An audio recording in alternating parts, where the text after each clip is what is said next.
Hey, lovelies, it's your boy Jer Bear, and I wanted to put out just a review so folks can listen to me on audio, describe what's on our page, the Actonfats, Omega Fats Action Network page that I began in 2015 as an effort to just help folks learn about health issues and risks with all of the background and encouragement I got being part of the hemp industry with my omega-3 rich goodies.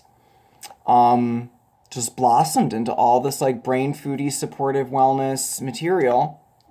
So in addition to fighting for good fats, we're also fighting for the environment. We need environmental foodie stuff all over. All right, so here's my latest posts. I'll go back as long as this video will go.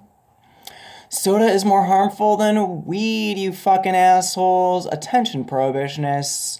Soda and hot dog cancer are more harmful than weed. Posted by Cheech and Chong. A GIF meme with The Simpsons. Problems are much worse because of DHS's border wall construction.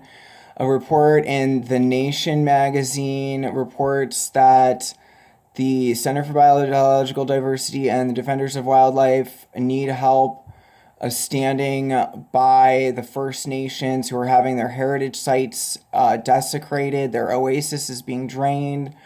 Our national monuments are being bulldozed for this life-sucking, ridiculously expensive, illegal border wall. Stop the border wall, no border wall. And then I shared the Nation article called Trump's Border Wall is an Environmental Disaster. And there's some of the groups you can join that are affiliated with Actonfats, Brain Foodies for Hemp Rights, Good Fats versus Bad Fats Fight, and Lead Poisoning Prevention Week Ohio Activists, LPPW. Then we go on to de-icer disasters in the news. Please pressure ODOT and Mike DeWine to cancel their contract with Aqua Salina and discontinue spreading forever pollution. End cancer, hashtag Pelotonia. Because we tagged the anti-cancer bike ride because they're literally biking along roads that are treated with a radioactive road de-icer product made from gas drilling waste fluids. And my friends interviewed the author of the Rolling Stone article, Justin Nobel, author of America's Radioactive Secret, published by Rolling Stone in the February issue. And she has an interview with him that we posted. Then I shared Asensina song by Manchato, who I follow on Manchatograms, one of the most talented, loveliest queer Colombian artists. Then I shared an article from the AOPA, the Association of Pilots, I believe is what that stands for. And apparently this has been fraught with difficulty, and alternatives to leaded jet fuel are not ready yet. They could be done researching it this year, though. That this article reported that Shell gasoline is the only innovator trying to change out of leaded jet fuel, get lead out of jet fuel.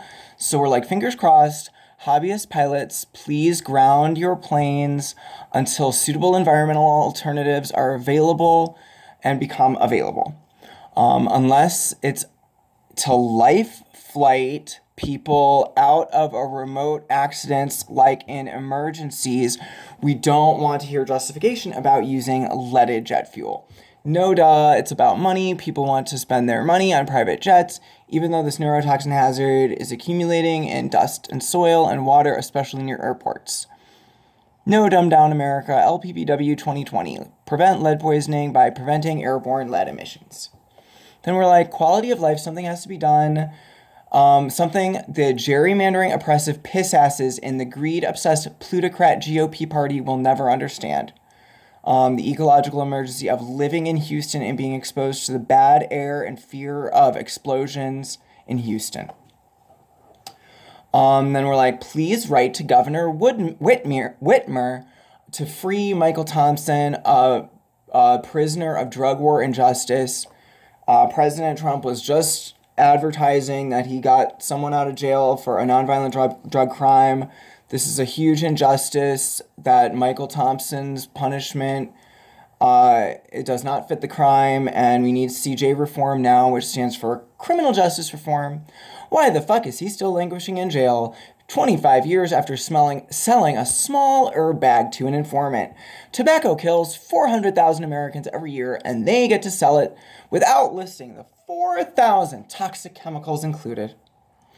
All right, then we're like, find out about the known carcinogen ethylene oxide, a tragic consequence of big pharma sterilizing medical equipment. Solidarity with cancer cluster communities. Then we shared a webinar from Stop ETO Lake County, Illinois on our page that you can go learn all about it from a mainstream health environmental justice organization. Then we're like, protest the injustice of a cannabis arrest in Cleveland. No fines, no time. Sharing one of our reformer allies.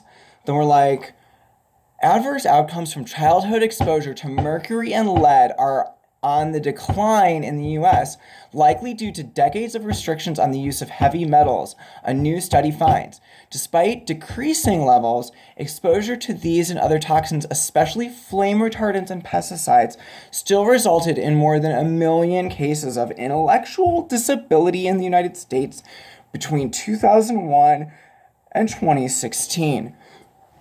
Radioactive SOS emojis. Furthermore, as the target of significantly